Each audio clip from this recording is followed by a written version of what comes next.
حضرت ابو عبیدہ بن جراح رضی اللہ تعالیٰ عنہ ان قرون اولا کے لوگوں میں سے جنہوں نے بالکل ابتدا میں حضور کے دست اقدس پر کلمہ پڑھ لیا تھا، بالکل شروع میں دار ارقم کے دنوں میں، شاید اس سے بھی قبل حضرت صدیق اکبر رضی اللہ تعالیٰ عنہ کی دعوت پر یہ مسلمان ہو گئے۔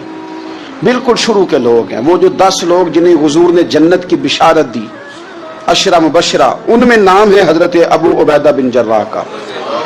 صحیح بخاری میں حدیث ہے، نبی پاک صلی اللہ تعالی علیہ وسلم نے فرمایا ہر امت کا ایک امین ہوتا ہے، اور فرمایا میری امت کے امین حضرت ابو عبیدہ بن جراح ہیں رضی اللہ تعالیٰ عنہ۔ اہل نجران کے کچھ لوگ آئے، انہوں نے عرض کی حضور کوئی ایک شخص ہمارے ساتھ روانہ کریں، اور بندہ کوئی امانت دار ہو، امین ہو۔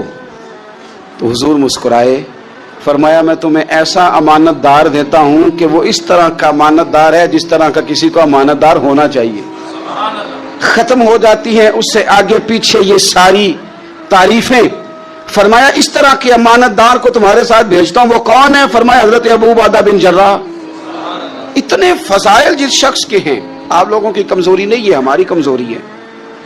ہم نے چاند ایک صحابہ کے تذکرے کیے، باقی بزرگ ترین شخصیات امت کے سامنے آنے سے وہ اس لیے رہ گئیں کہ ہماری ترجیحات کچھ اور چیزیں تھیں، ہمارے فکر کی جولانیوں میں کچھ اور چیزوں نے جوش زیادہ مارا۔ حضرت ابو عبیدہ بن جراح وہ خوبصورت آدمی ہے کہ ابن ماجہ میں ایک بڑا انوکھا فرمان موجود ہے۔ ابن ماجہ میں حضرت عائشہ صدیقہ رضی اللہ تعالیٰ عنہ سے کسی نے پوچھا کہ نبی پاک صلی اللہ تعالیٰ علیہ وسلم کو سب سے زیادہ محبوب کون ہے، حضور کو سب سے زیادہ پیار کس سے ہے؟ تو فرمایا سادی سی بات ہے، ابو بکر صدیق سے، عمر فاروق سے۔ اس شخص نے کہا نہیں، میں ان کے بعد پوچھنا چاہ رہا تھا۔ تو فرمایا یہ بھی بڑی واضح بات ہے، ان کے بعد میں نے حضور کو جن سے سب سے زیادہ پیار کرتے دیکھا حضرت ابو عبیدہ بن جراح ہیں، سب سے زیادہ میں نے محبت کرتے دیکھا۔ اور مسلم شریف میں یہ حدیث آپ کو ملے گی، حضرت عائشہ صدیقہ فرماتی ہیں اگر حضور خود اپنے فرمان سے خلیفہ بناتے تو اپنے بعد ابو بکر کو بناتے، ان کے بعد حضرت عمر کو بناتے، ان کے بعد بناتے تو ابو عبیدہ بن جراح کو بناتے۔ اتنا بڑا آدمی حضرت ابو عبیدہ بن جراح رضی اللہ تعالیٰ، اتنی بڑی شخصیت۔ اور پتہ ہے آپ کو ان پر صحابہ کا اعتماد کس طرح کا ہے؟ جب حضور علیہ السلام کے وصال ظاہری کے بعد صحابہ بیٹھے نا، میٹنگ ہو رہی تھی خلیفہ بنانے کے لیے، امت کا اجماع ہو رہا تھا حضرت صدیق اکبر پر، تو ایک دوسرے سے نہ پوچھا جا رہا تھا کہ آپ کی نظر میں اگر بیعت کی جائے تو کس کی کی جائے، آپ کی نظر میں بیعت کی جائے تو کس کی کی جائے، آپ کی نظر میں اگر امیر مقرر کیا جائے تو کسے کیا جائے، آپ کی نظر میں خلیفہ کس کو ہونا چاہیے؟ تو امت کا اجماع جناب صدیق اکبر کی طرف تھا۔ تو حضرت صدیق اکبر سے پوچھا گیا آپ بتائیے اگر آپ بیعت کریں گے تو کس کی کریں گے؟ تو حضرت صدیق اکبر نے کہا 2 لوگوں کی، اگر حضرت عمر کو آگے لگاؤ گے تو پھر بھی میں بیعت کر لوں گا، اور اگر ابو عبیدہ بن جراح کو آگے لگاؤ گے تو میں پھر بھی بیعت کر لوں گا، میں ان دونوں کی بیعت کرنے کو تیار ہوں۔ یار اتنا بڑا آدمی، کتنی کو کتابیں لکھی جانی چاہیے تھی، کتنے کو دن منانے جانے چاہیے تھے، کتنے کو ان کے نام ہمیں خطبے کرنے چاہیے تھے، کتنے کو تذکار ان ہستیوں کے ہونے چاہیے تھے۔ حضرت عمر فاروق رضی اللہ تعالیٰ عنہ کا وصال ہو رہا ہے، کیونکہ جناب ابو عبیدہ بن جراح رضی اللہ تعالیٰ عنہ پہلے وصال فرما گئے تھے، تو جناب عمر فاروق رضی اللہ تعالیٰ عنہ کا وصال ہو رہا ہے۔ کسی نے کہا کسی کو خلیفہ نامزد کر دیں، فرمایا 6 لوگوں کی میں نے کمیٹی بنا لی ہے، کسی کو بنا لینا۔ ہاں اگر آج ابو عبیدہ بن جراح ہوتے تو پھر میں کمیٹی نہ بناتا، پھر میں ان کو امیر بناتا، اور اگر رب مجھ سے پوچھتا کہ عمر کس کو امیر بنا کے آئے ہو تو میں کہتا اے اللہ جسے تیرے نبی کریم نے امین فرمایا تھا انہیں میں امیر بنا آیا ہوں۔ اتنے بڑی شخصیات، اتنے بڑے نام، اتنا بڑا مرتبہ۔ اور پھر 2 ہجرتیں کی حضرت ابو عبیدہ نے، حبشہ بھی گئے، مدینہ بھی آئے، ہر جہاد میں شامل ہوئے، اور عشق کے امتحان دینے کی باری آئے تو سب سے پہلے دیے۔